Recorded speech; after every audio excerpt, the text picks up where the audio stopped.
One time I told Courtney DeWalter, I said, because I've listened to a lot of her podcasts, and I said, if somebody asks the same question you've already been asked and answered, tell them you're not answering it, and they have to ask another one. I said, these guys need to do a better job at podcasting.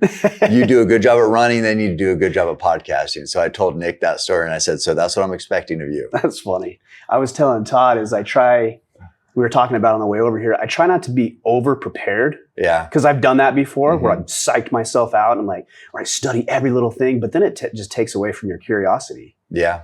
Like that's the best way to do a podcast, is just be curious about other people and ask questions you're curious about. I don't know. I listen to a lot of podcasts, and you're gonna know because you're starting a podcast. And I might be terrible. Maybe at first. You might be. So how's everything been with the amount of podcasting, since we're talking about that you've done over the past, week, 2 weeks? Nauseating. What you've told me this before, but what is it about podcasting that you don't like? I like listening to podcasts. I like listening to interesting people, but when I'm supposed to be the interesting person, it's not good. I like if I'm hosting it, I can talk to amazing people and I want to find out about them. Sure. But like when the tables are turned, it's like, okay, that's me. No.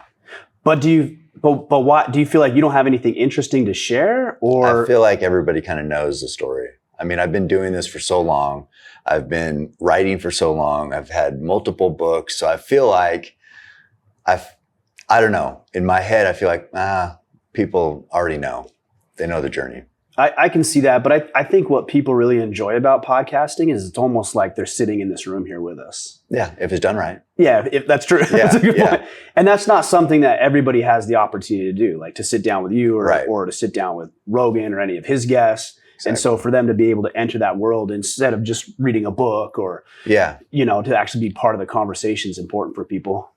Yeah, I mean, it's why podcasting is so powerful right now. Because of that. Yeah. It's a new medium where I grew up in a small town, 24 in my graduating class, who you knew and who you talked to, that was it.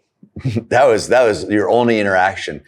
So podcasting is a way for people like I was to maybe listen to people with a different mindset, maybe with a winning mindset. Maybe they could, enhance your life through this medium that wasn't available before. So in that way, it's amazing. And podcasting is why it's exploding. It's not so much people in the big city. I feel like they have options to be influenced by other things, but I'm happy for the people in the outskirts like I was. But I think even in the big city, I really think people are lonely. Like, I think that's part of the reason people listen to podcasts too, is because even there's so many people. You had 24 in your graduating class. Yeah. You have me beat. I had 42. Still small, right? Yeah, it is. But I think even with larger groups of people are still lonely and so disconnected from everybody else. Yeah, and the phones haven't helped that either, because it's allowed you just to slink away. But it's always balance.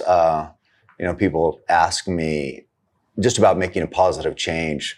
It's one of the questions on the podcast, and to me, it's like I look outside right now and I can't help but want to be outside. I mean, so that's where I feel most alive, is when that sun on my face, the rain falling on my head, or whatever, in the mountains, in the elements. And like you say, you might be alone, but to me, time alone like that is different than time alone in your house.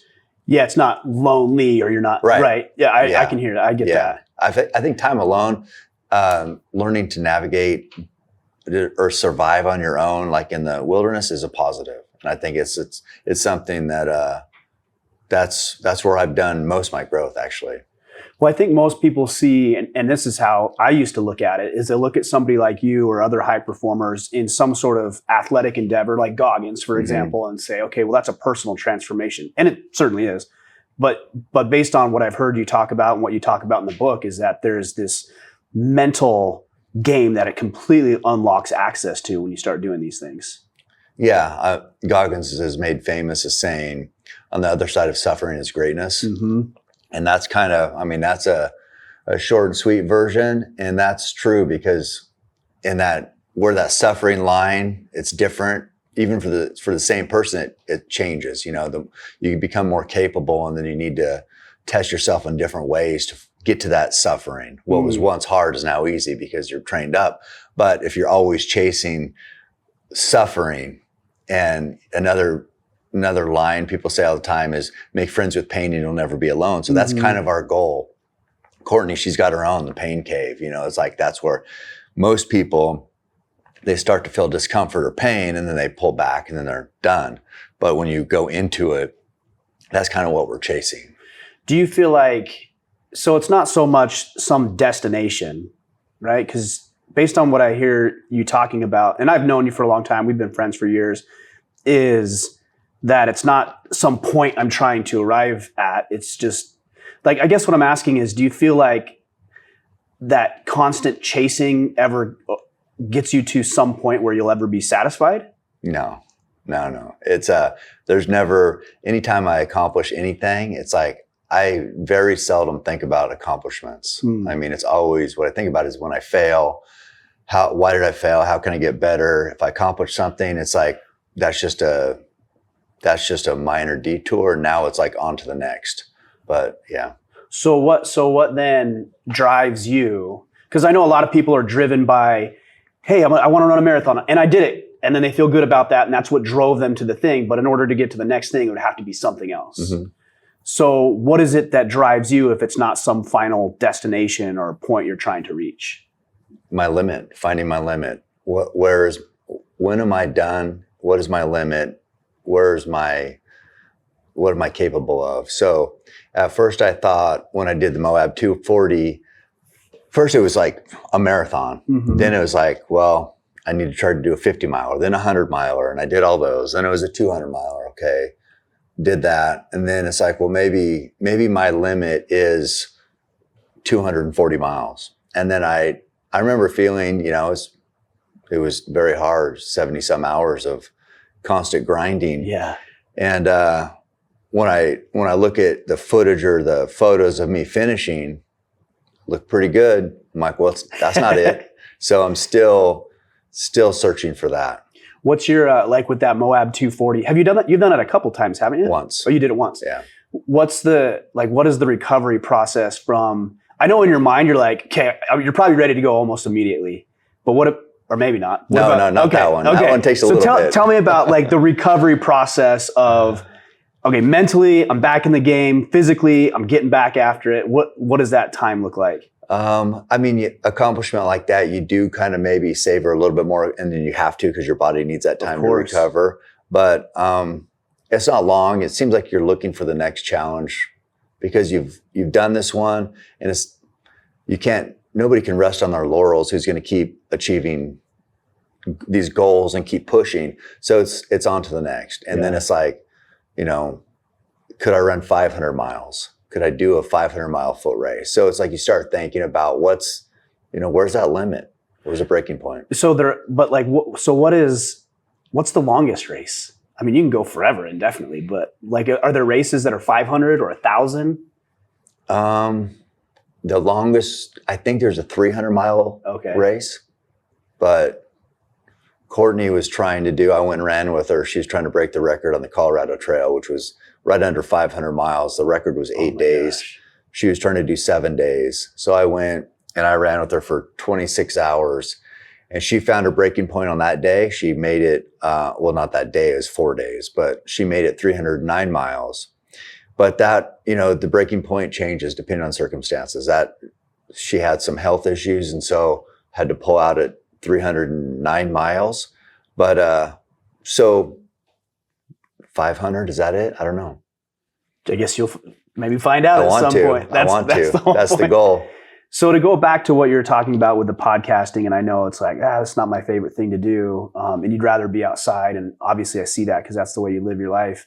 I'm like, why do this? Because you don't have to do this, right? I mean, you can be outside, you can be hunting, you can be running, you can be preparing, lifting, doing all your things that you do. So why carve out time to do something that isn't particularly enjoyable for you? My goal right now is I'm not money driven, but when I set a goal, I want to see it through. So the goal is to write a book that gives hope to average losers like I was, and to show that somebody can go from coming from nothing And if this works like it's supposed to, make the New York Times bestseller list. And it's like to give hope to people like I was. So I'm doing it not for me, but to achieve a goal, to show people what dreaming big can get you with consistent hard work. So I feel like I'm not doing it so much for myself, but I'm doing it not to make money, to make, a list would be great, but to also be the example. Yeah. Because I have the papers from English comp where a D and an F, and this was late, 50% off, or 50, whatever. I got 50% of my score. Sure, yeah. Because I didn't get it in on time because I was just, wasn't committed to it. So just because you're a failure in young life doesn't mean that's your destiny. Your destiny is what you make it. Mm-hmm. So I feel like I'm fulfilling a destiny right now, and I want to show people what's possible. I think there's a lot of people who feel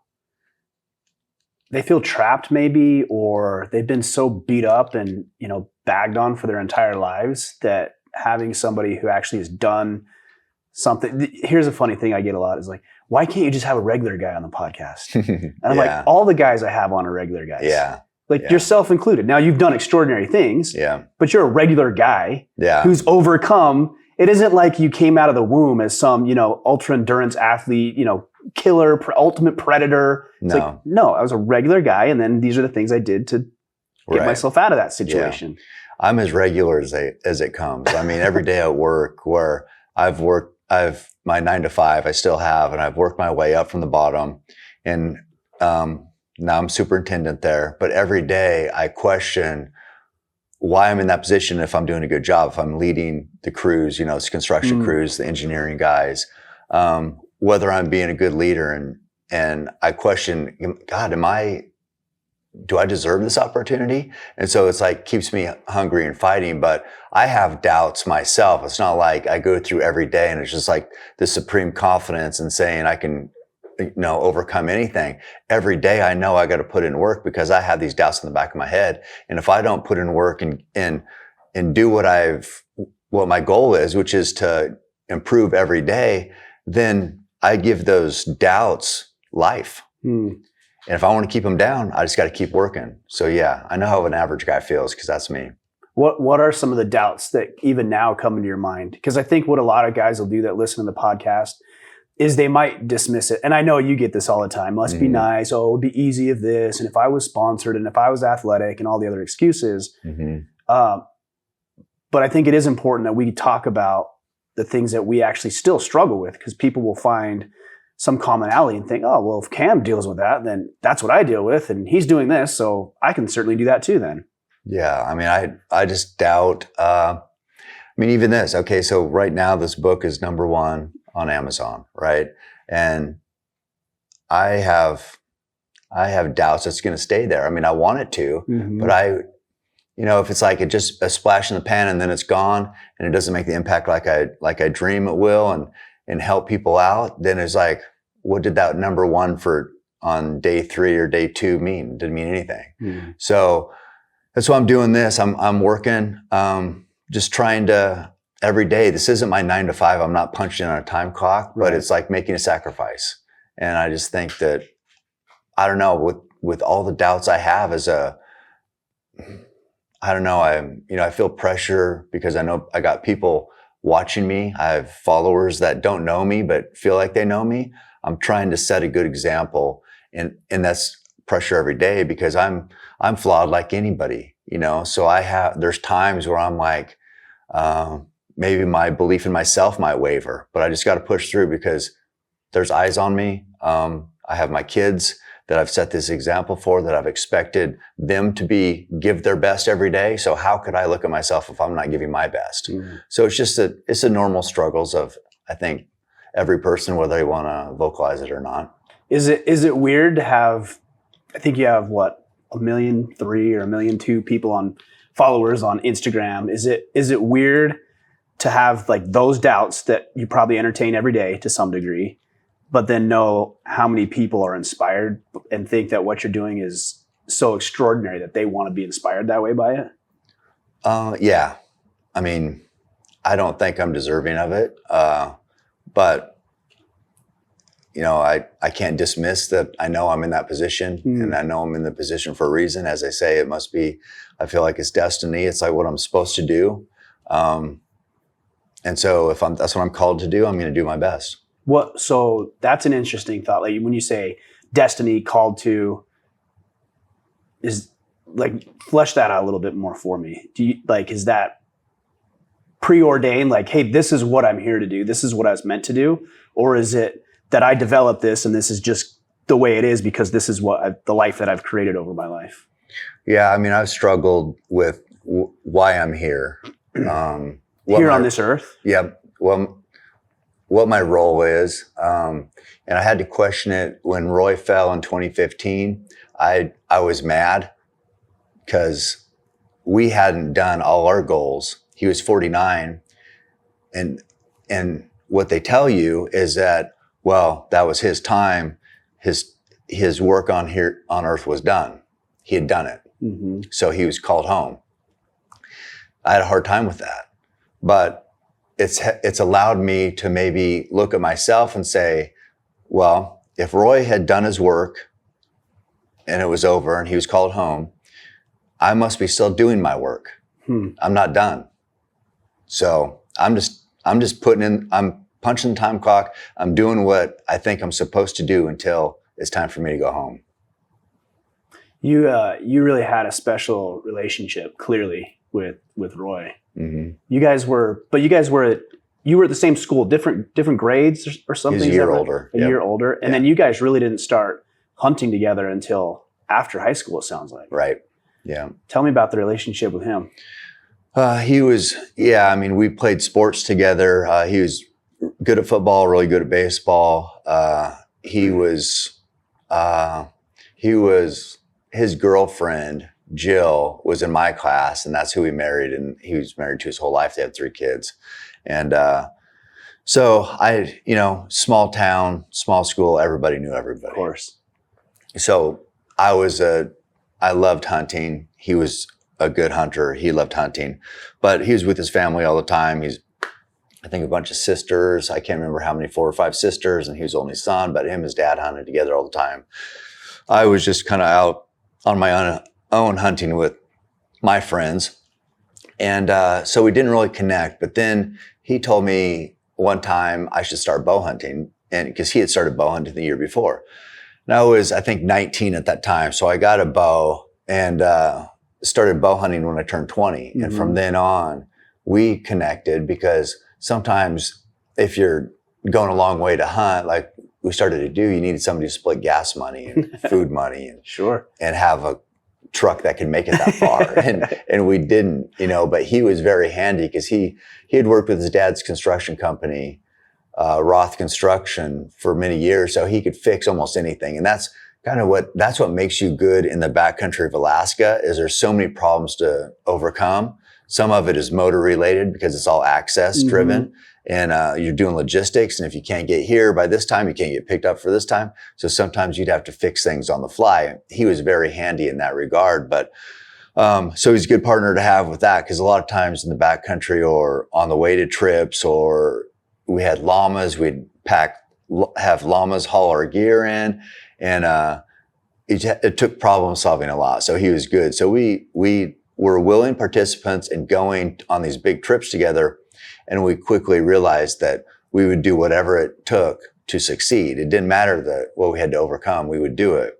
And from there, we went to the wilderness one time on one hunt. He moved to Alaska, and that was about in 1993 or 4, I think. And he moved up there, and then that was the beginning of me going up there every year until he died, sometimes multiple times. So we had probably 30 just extreme adventure trips and hunts where very strong bond.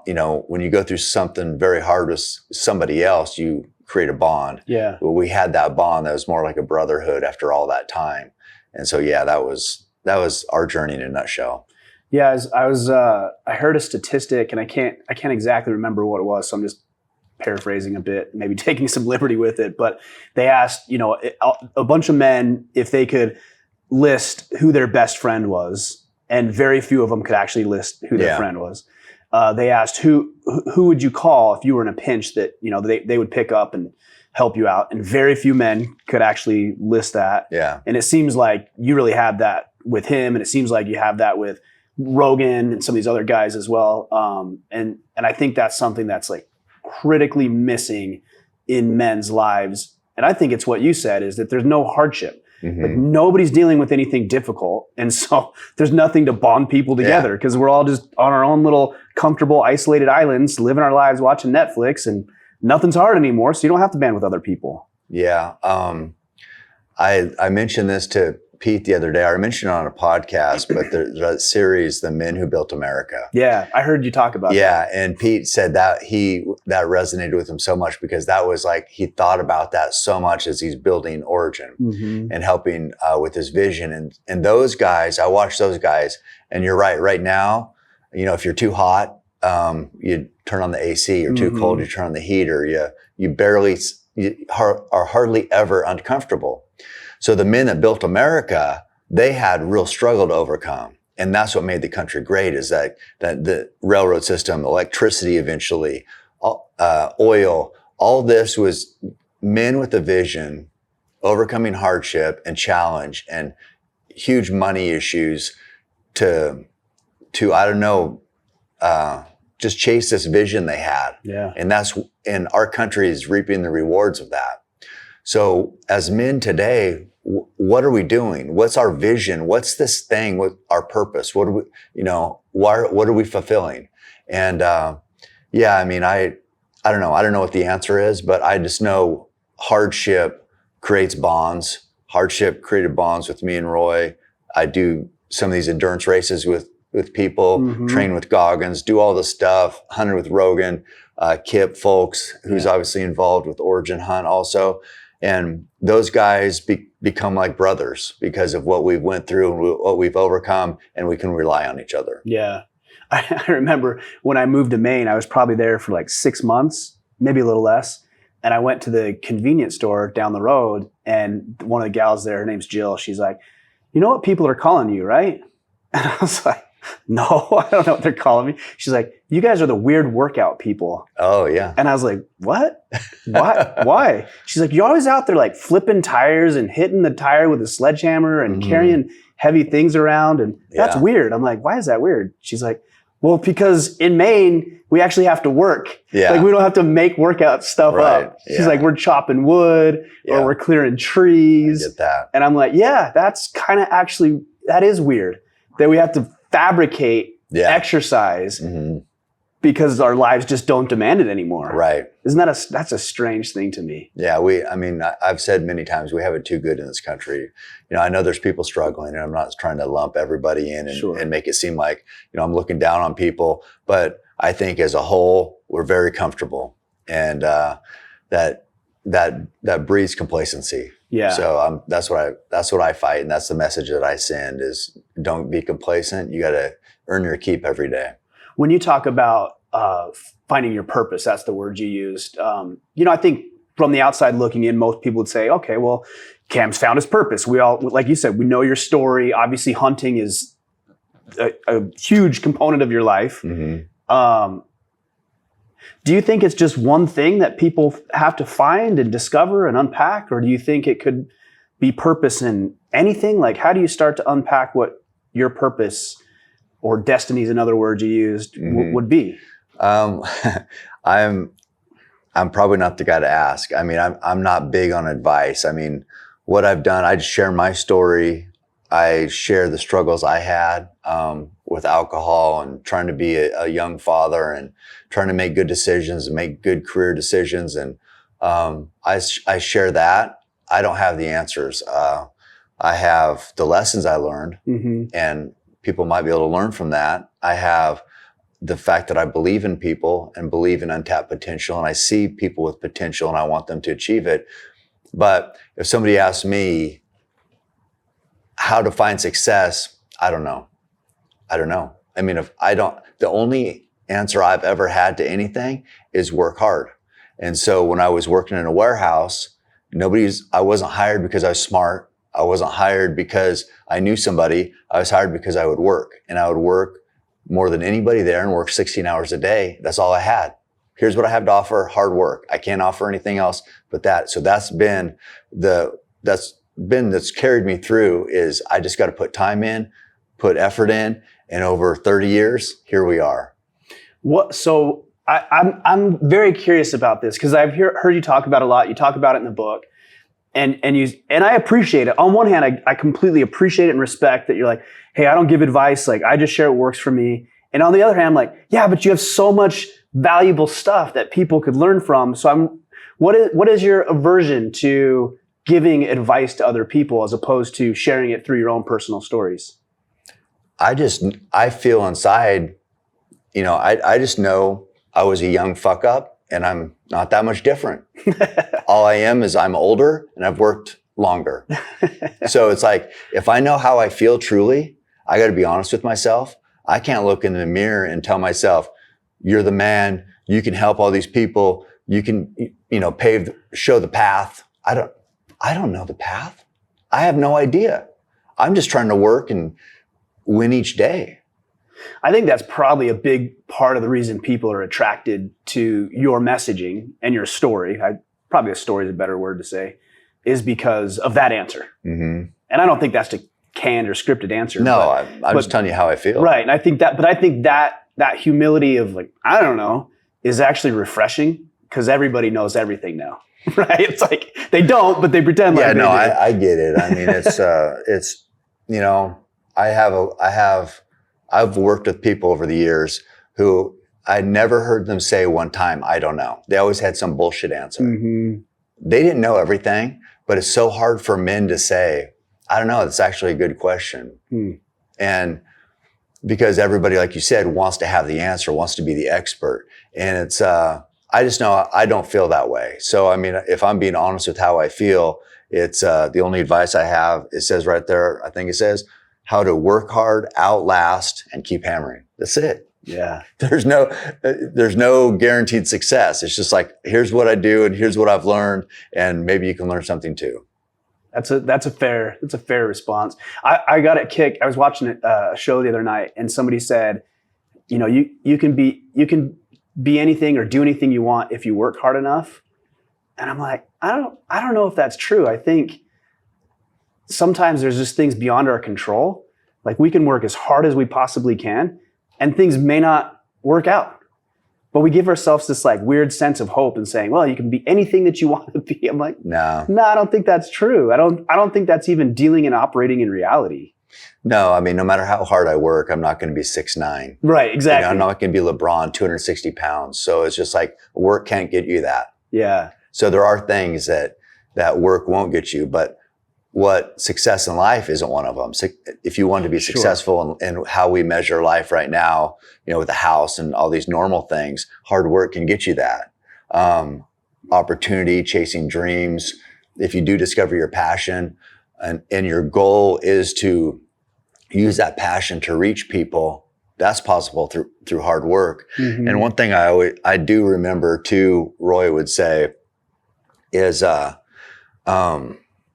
how would he word it? He said hunting was his way of connecting with people he otherwise wouldn't have a chance to connect to, like people with church. He would call it his missions field. And so he would be able to use hunting to go and talk to men who otherwise wouldn't listen to him. Because why would they? Men have to be, why am I listening to you again? I'm not really sure why I should care what you say. If he was out killing grizzly, killing brown bear, killing sheep with his bow, for some guys, that's like, okay, you earned my respect now. Now, what were you saying again? And so he would use hunting as a way to connect and to help society as a whole, how he saw fit. So to me, that's what I do. I use what I can do, which is hard work. I can run, I can go, like I met Nick Barron ran. Mm-hmm. And I'll be honest, when I go and do stuff like that, it's like, I'm feeling like I'm excited. This is a challenge. I want to do, this is what I'm looking forward to. Cause also I have to live up to, the standard I set for myself. Sure. He's this young beast. So I'm like, all right, let's do this. It's a test. And, I think by doing that, people follow both of us. People can see that connection. They can see like, oh, here's two guys pushing each other, both, trying to influence other people. And it's like, why are they listening to me? Why do they care about me? Maybe it's from hunting, just like Roy. Maybe it's from running with somebody like Nick Bear. Maybe it's from, anyway, you take advantage of these different avenues that's presented with you, as I say, through destiny or through whatever you're calling or why we're here. And you just try to maximize those, and you try to reach all the people you can, and you try to make a positive impact on as many people as you can by using your skill set. And that's all I'm trying to do. Yeah, well, it's refreshing because there's so many phonies and fakes out there, pretending there's something they're not. We're trying, and it's easy to fool people because we're looking at each other through these little miniature screens, and you can not really disclose the uncomfortable or inconvenient parts of your life. Yeah. Yeah. No, people leave that out for sure. Yeah. So when somebody actually shares and talks about it, it's like, oh, good. Thank you. You're a normal human being. You're not Superman. Yeah. And, yeah. And that's a premise to the book is there's, plenty of challenges in there. And, the feedback I've got is it kind of makes people feel like maybe they aren't any different than anybody else. Maybe these things that nobody really wants to talk about. Like you said, you show the highlights on social media, but if you pull the curtain back and look, maybe we're all kind of the same. Yeah. And we all have the same doubts and fears. And maybe it's just the guys that keep just punching that time clock and putting in the work. Maybe those are the guys that rise up. And so that's what I think. And that's what I'm trying to celebrate. I think probably a lot of people use what we're talking about now as an excuse. Well, the reason Cam's so good is because he's, naturally talented. Let's just say that's something somebody would say. And what it does simultaneously is it gives those people an out because they're like, well, I'm not. So there's nothing I can do. So they just throw up their hands, and it's a really convenient way to dismiss what high performers are doing so they don't have to perform themselves. Yeah. I mean, it happens all the time, but that's also what made Goggins' story so powerful is because he had the before and after story or pictures. Yeah. He had the story about where he would get milkshake and donuts and go, after spraying for cockroaches or whatever it was. And he was overweight and saw the Navy SEAL thing on the TV. He had the story so people could identify with that and be like, that's me, or that's how I feel. Yeah. And then they see what Goggins has turned himself into, one of the most motivational people in the world. And it gives people hope. And I think that, hope is so powerful. If we can give each other hope for something better, hope for contentment, hope for, achieving your full potential, that's a beautiful thing. Like with Goggins, it sounds like he reached this, and I've gone through the story, and I was able to sit down with him years ago and do a podcast with him, and it seemed like he reached this inflection point where he just had enough, and he just had to hit it and just get his life together. And I'm sure he had ups and downs even after that point. Was there a point or a moment for you like that, or was it gradual? Okay, or have you always been this way? What does that timeline look for you?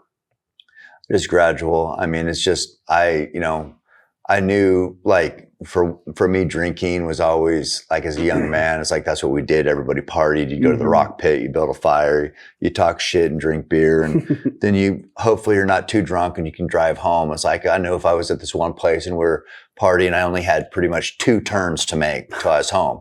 It was 10 miles this way and then 8 miles that way. And then I was home.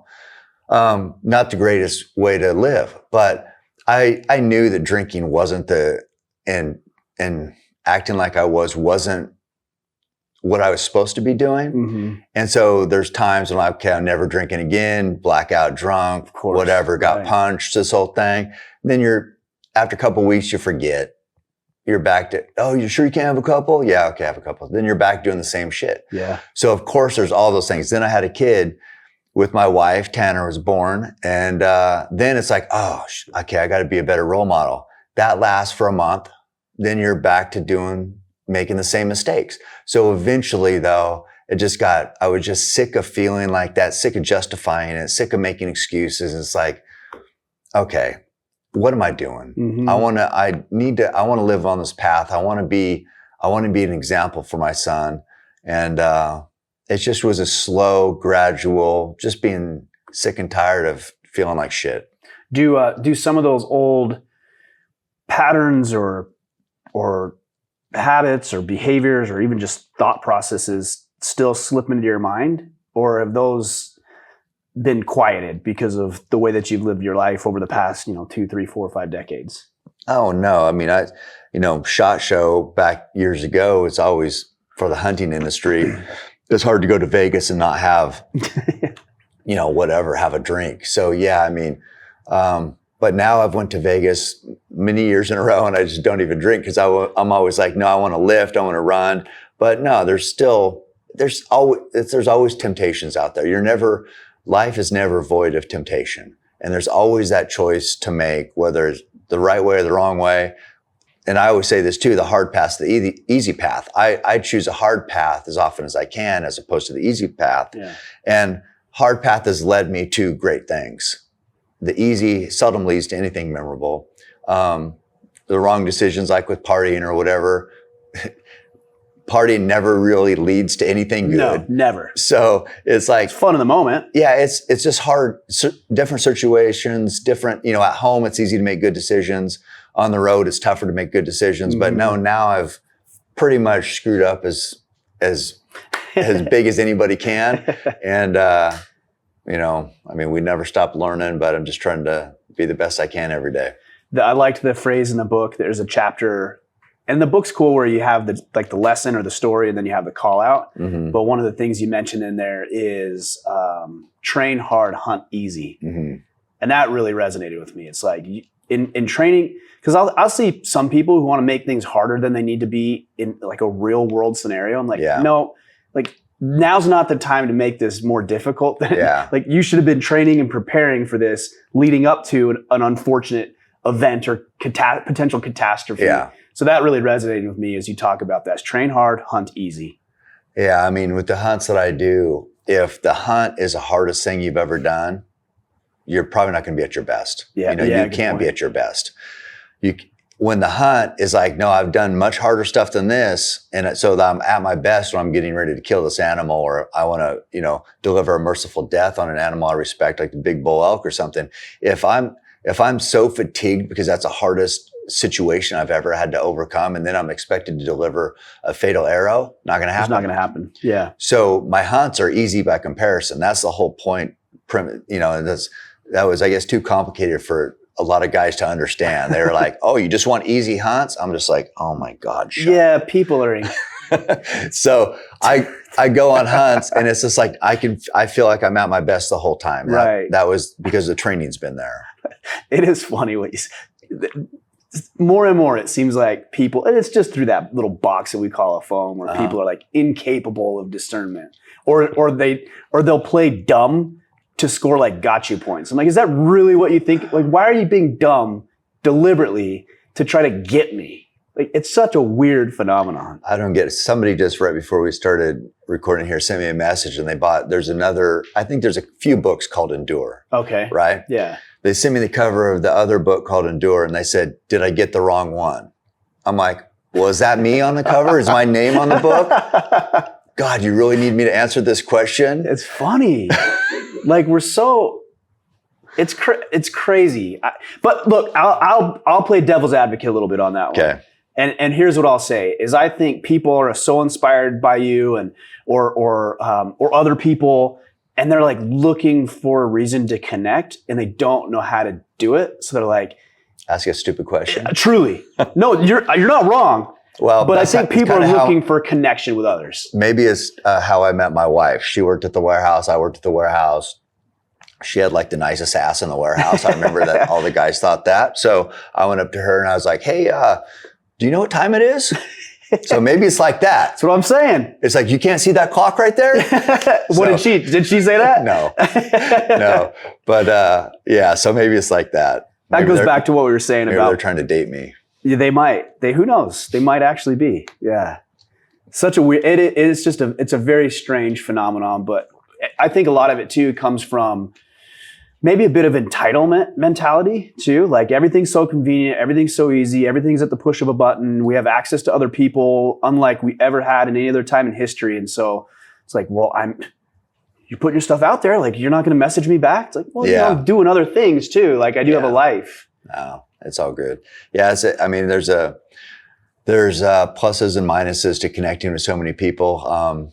Yeah, it can be tough, it can be irritating sometimes, but man, the positives surely outweigh the negatives. I mean, it's one reason That's why true, yeah. this book is taken off so well is because I do have that connection with people. Yeah. And they do feel like I'm not so much different than them that they can't identify with it and go through the same challenges. So Do you get stopped and hit up, like if you're out to eat or if you're at the airport? I'm just a bow hunter. No, come on now. Nobody gives a shit about me. You don't get stopped. You don't get it recognized. Not really, no. That surprises me. You will now. Look what you did. Yeah, I don't know. I fit in. I mean, I'm just a guy with the baseball hat and walking around. So, well, I think you're more than that. I think a lot of people think that you are, but again, that level of humility, I think, is what appeals to other people, because it seems like it's increasingly rare. Yeah, I don't know. I just know I have my own doubts, and yeah. So I'm just trying to do the best I can every day. I love connecting with other people who are also trying to do their best, and I feel like that's the energy I want. And it's empowering. I mean, anytime I spend time with a high achiever like the people we've mentioned, it makes you want to do more. And I want to be that person for other people. Yeah. How do you weigh opportunities that are presented to you? Because I'm sure at the stage of life you're in and with the influence that you have with other people, you probably have more access to opportunity than somebody else. So how do you weigh, okay, that's something I'm going to pursue versus that's something I'm not? What does your decision-making process look like with that? Oh, man, I don't know. I mean, I don't know. I just, if it feels right, like with this book, we're here at the Fed agency. This is Esther was the book agent who called me, and she had this essentially a pitch, and she's super positive and seemed very excited about it. And I was at work, and I'm just like, oh, wow, we'll see. I think she got my number from the Shockies, I believe. And You're like, yeah, damn, Jim. Yeah, I know. I mean, and let's see, Shockies they had an agent or representative, Greg Gutschow, and he had called before and talked about this. And I don't know if he knew. So I guess, yeah, he did know Esther. And I talked to him, and I'm like, yeah, and then I never called back, never did anything. So it's just like these opportunities come up, and usually I don't pursue it because I'm like, no, this is my routine. I don't have time to do anything else. I have a regular job. I need to train. I want to get ready for the bow hunt. I'm not really looking for other big projects. But because of Esther's personality and her, she just seemed like it was going to be a great thing. And I bought in and saying, well, maybe this would be good. Maybe this would be a good opportunity to get something out there that could help people like me. And, this vision kind of came through. We went through the publishers and here we are. But normally it's like, I'm going to say no to everything because I don't care. And I don't even know how much I make at my normal job. I don't know what I just go to work. That's what I do. I'm not looking to add a bunch of other things. I have big challenges I want to take on in the summer, racing wise. And then I have big hunts I want to be at my best for in the fall. And I want to be an example for my kids. And that's it. I don't need anything else. This was something else. This isn't like one of my favorite things to do.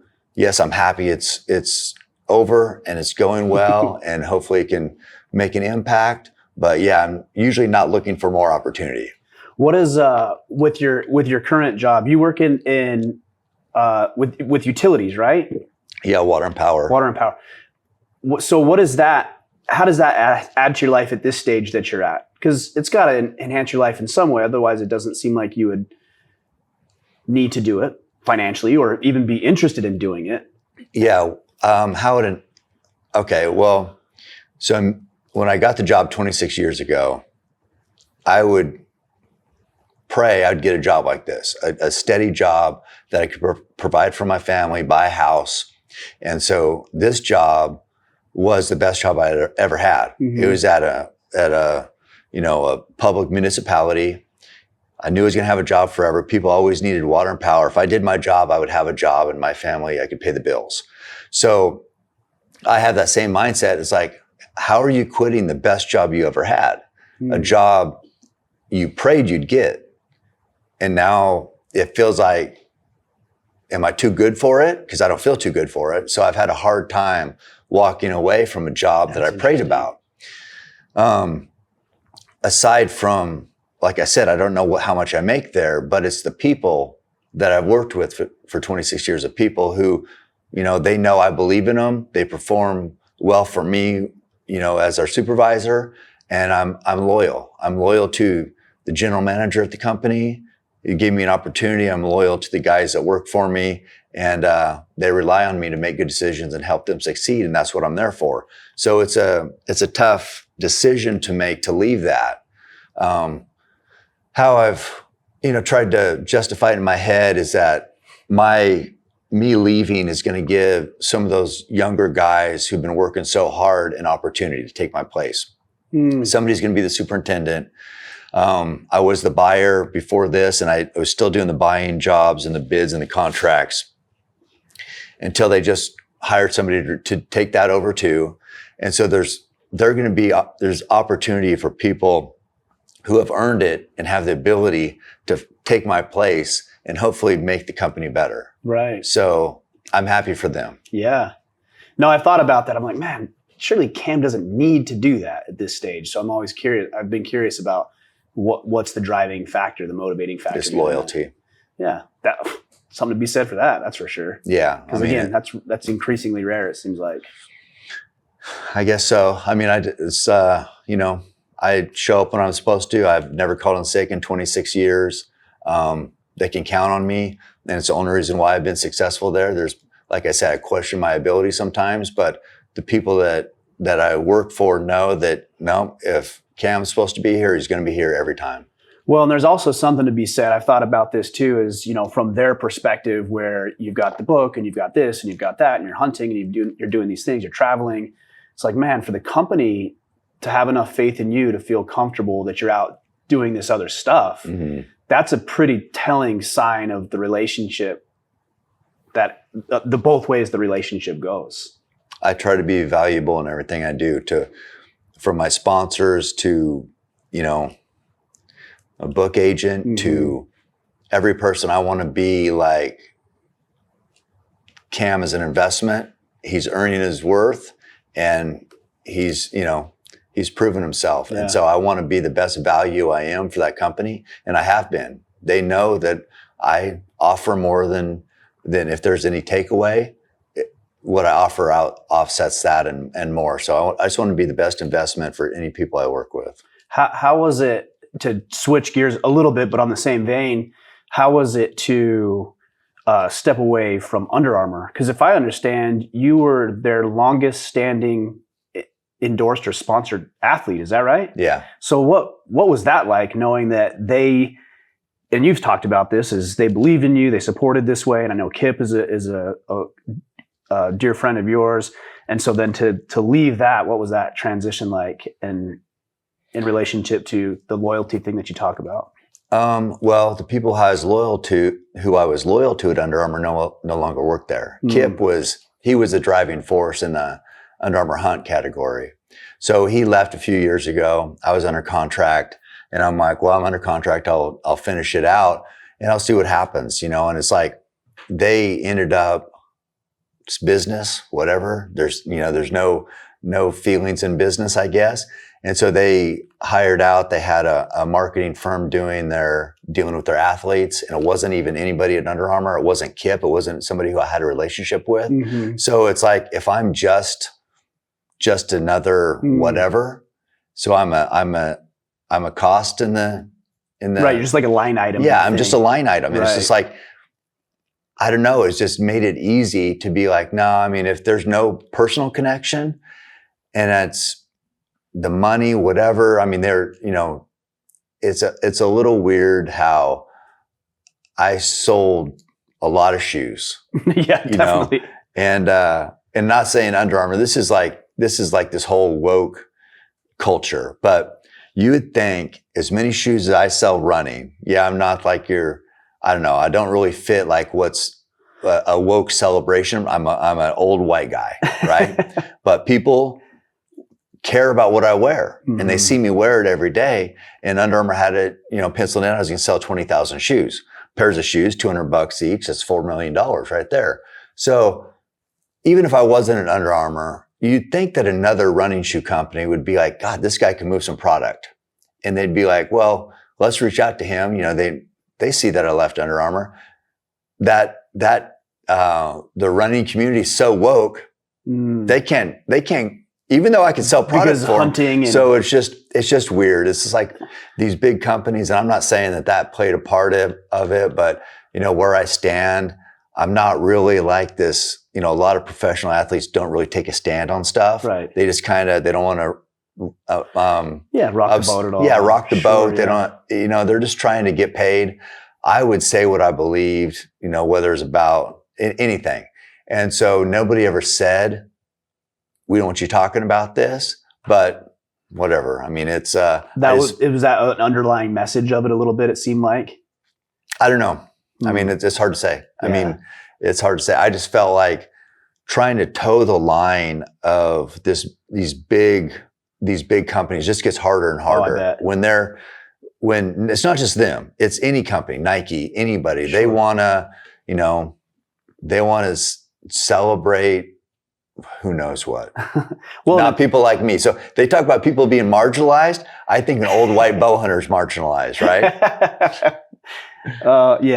Yeah, maybe. I don't know. A lot of people would probably think not, but I felt, I know. I'm just joking. But I felt like it was a good time. I think 17 years was a good run. I'm thankful for the opportunity, but it was just a good time to let's see what else is out there. Yeah. So, I mean, I hope they're successful. I mean, they actually are still selling my shoes somehow, which is a little irritating, I guess. Really? But I get royalties off of them.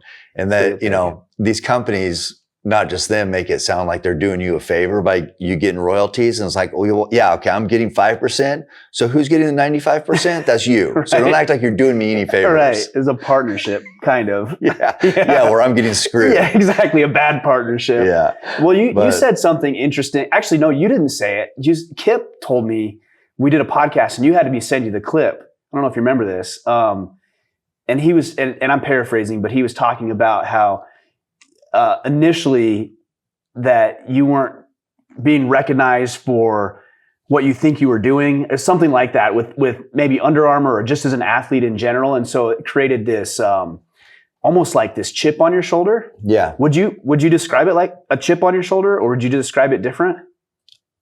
Definitely a chip. I still have a chip on my shoulder. No, I mean, I felt like I was doing good work for many years before I got, they had me signed on, but it's like sometimes these companies might sign somebody on just so they're not working with the competition. Oh, to shut them down. Yeah. And they can control it. Yeah. So I felt like I was signed by them, but they weren't maximizing what I could offer. Right. So was it because they didn't realize what I could offer, which is what I had in my head, or were they intentionally keeping me in the back 40 so I couldn't get out there with the competition and make a mark? So I felt like I wavered between each of them. But Kip, as much as admitted it, that, I wanted more. They weren't giving me what I wanted. And finally, over time, I was like, anybody out there, that's easy to do, and you can easily play the victim card. But if you take the mindset as you become undeniable, no matter what they want to do, if you become undeniable and they can't keep you down anymore, then they're going to celebrate you. And that's what they did. So I became undeniable. They made the boots, the shoes, the camo line. They did all this, and I was the face of it. And so it paid off. Right. It was great. But it was for many years there, I was pretty frustrated because I'm like, I'm working my ass off over here. I know I can make a bigger impact if you just let me. And it's like convincing people to give you that opportunity. You have to become undeniable. Yeah, it's true. I mean, I think about it even to a lesser degree with the podcast is, the amount of people that I've reached out to, or tried to connect with, and have been. Are you talking about me? No, not at all. No, we're connected. I know the reason, though. I'm kidding. It's different. But have ignored or, or just schedule it and then just not showing up. It's like, yeah. And then you get to a point where you're at with, again, the podcast, and all of a sudden it's like, oh, can we come on the podcast? I'm like, yeah, you could have 4 years ago too. You didn't want to do it then. But you know what? I've noticed something. We've done just about 400 interviews with highly successful men. And it seems like most of the men that I've talked with have some sort of like competitive edge. And it usually, to me, from my perspective, manifests itself as a bit of a chip on the shoulder. Yeah. Like there's some sort of edge there that gives them a unique advantage over somebody who doesn't have those feelings or isn't charged the same way by those feelings. It's kind of an interesting phenomenon. Yeah. I mean, yeah, feeling that chip on your shoulder can be a big motivating force. Not feeling disrespected or not valued. Yeah. That does push people. That pushed me for sure. Yeah. And I know it pushes Goggins because I see him post about it all the time. He loves replaying hateful clips. So yeah. And then you have people who are like, oh, you shouldn't do that. It's like, well, it seems to be working. Yeah. Why? What's the problem? Yeah. What you don't want him to be this successful or what? Well, that's probably part of it, actually. Yeah. People sometimes don't. Well, the other cool thing about Under Armour and you stepping away is it seems like it's opened up this other door with Origin too, which is an incredible opportunity. And I'm somewhat connected, because they're close personal friends. But to see you and Kip and Pete take this idea, and I think Kip had a lot of these ideas about the patterns and how to build this out, and obviously he has the experience. And then to see you three come together with the American supply chain and, building this real product that's going to be available in probably less than 12 months was like the turnaround time from start to it's going to be available this fall. Yeah. Like to see that and to see you guys doing it that way is pretty incredible. Isn't it? Yeah. I mean, it's, I feel honored to be involved in the process and to be able to offer American made hunting gear because there's some out there, but it's a very small percentage of the market share. Yeah. Most of the great camo companies or performance wear companies are a KUIU, an Under Armour, a Sitka. Those are all made overseas. And that's, they have great product, but it's, we're paying China, Taiwan, Korea, somebody else. We're giving money to another country to do this. So we want to compete with those guys and they set a very high bar, but we want to do it here in America with American workers paying, living wages to people who live right here in our own country and are patriotic. And we want to see what's possible in our country and making high-end hunting performance wear. And I think it's going to take off. It's going to be awesome. The real question is there going to be a factory standard option for sleeveless camo hoodies? Because I've seen you've already modified your hoodie. Yeah, I mean, there should be. I don't know why there wouldn't be.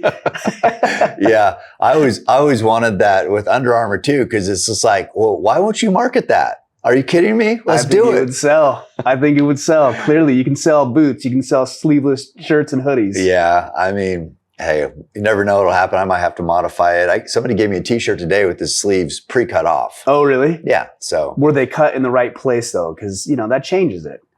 I don't know. I got to try it on. Sometimes people just want to cut their own sleeves off. I got to try it. I got to try it on and see how the fit is for this. It can't be too perfect. It can't be too messed up. It's got to be just right. Do you? How much planning do you do with as far as like goal setting and thinking about the future and what's on the horizon? You've been so successful in the hunting world, not just the industry, but actually hunting itself, which sometimes is different. Yeah, those are two different things. And then you've got, this book that's #1 on Amazon new releases right now. I have no doubt that you're going to hit the times. I have no doubt because I know you and Kip and Pete that you're going to have this successful hunt line. Do you give much thought about what's next? No. It's just all in the moment? You can ask. I mean, Rihanna has scheduled my travel. I don't schedule any travel until the week I go because I don't know what the future holds. I'm not counting on anything. I'm like I said, I give the best every day I have. If I don't know what I'm doing next week to answer your question. So no, I don't. I'm going to work hard. I guess I have a little bit of a vision maybe when it comes to down the road, but waiting for this book to come out seemed like 10 lifetimes. I mean, it was so long. And it's just like, oh my God, 18 months from now or a year from now? I'm probably going to be dead by then. But I am alive still. The book came out, but no, I'm not a big visionary. I mean, I want my kids to be successful. I want to provide a good life for them, an opportunity, and that's about it. Then I just give the best to each day. Seems like you're doing it, man. I appreciate you. This podcast has been, so you brought it up, 5 years in the works, I think. Wow. And it's worth every minute we had to wait to make it happen, man. I've appreciated our friendship and of course you, and I'm here to support you. So and I've said that. So, and when I say that, I mean that, but whatever we can do to help you and support you in your mission, because I think you're doing great things. And it's funny to me, like it's actually funny at this point to see some of the vitriol that you get. I'm sure you don't always think it's funny, but when I look at it, I'm like, what is wrong? Like, just be inspired. That's it. Like, that's all you need. Or don't, and find somebody else to follow. Like, those seem like two pretty reasonable options. That's all good. I love how you take it and you handle it and you just keep getting better. So appreciate you, Cam. Thank you. Thanks, man. Appreciate it.